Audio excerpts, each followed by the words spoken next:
एक बार बच्चा पैदा करने के बाद औरत दोबारा गर्भवती नहीं हो पा रही, या पहले किसी 1 या 2 अबॉर्शन के बाद औरत दोबारा बच्चा पैदा करने चाह रही है पर गर्भवती नहीं हो पा रही।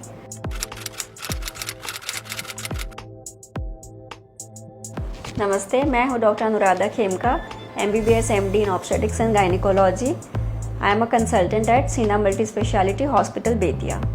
सेकेंडरी इनफर्टिलिटी वो तकलीफ होती है जब एक बार बच्चा पैदा करने के बाद औरत दोबारा गर्भवती नहीं हो पा रही, या पहले किसी 1 या 2 अबॉर्शन के बाद औरत दोबारा बच्चा पैदा करने चाह रही है पर गर्भवती नहीं हो पा रही। यदि अबॉर्शन के बाद 6 महीने से लेकर 1 साल के अंदर बच्चा नॉर्मली रुक जाना चाहिए, यदि हस्बैंड वाइफ की उम्र 30 से कम है, और 6 महीने के अंदर रुक जाना चाहिए नॉर्मली अगर हस्बैंड वाइफ की उम्र 35 से ज़्यादा है।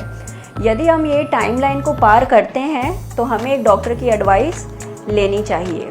सेकेंडरी इनफर्टिलिटी के बहुत सारे कारण हो सकते हैं। पहला तो ट्यूब्स का ख़राब होना बहुत एक अहम और बहुत कॉमन 70% कारण हो सकता है। जैसे हम जो टीबी छाती की हमारे देश में कॉमनली पाई जाती है, वो पेल्विस की जेनाइटल की भी होती है, जिसे हम ढूंढ नहीं पाते हैं पर वो होती है।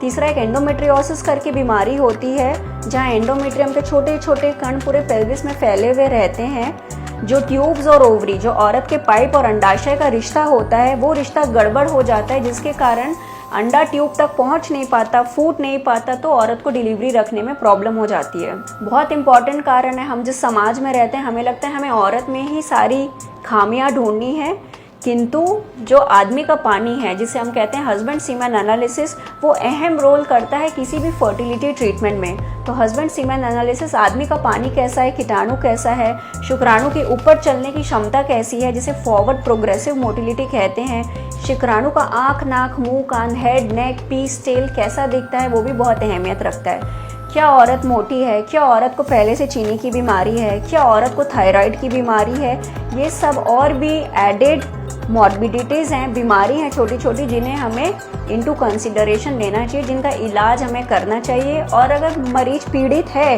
तो उसे हमको रिवाइज ट्रीटमेंट करना चाहिए।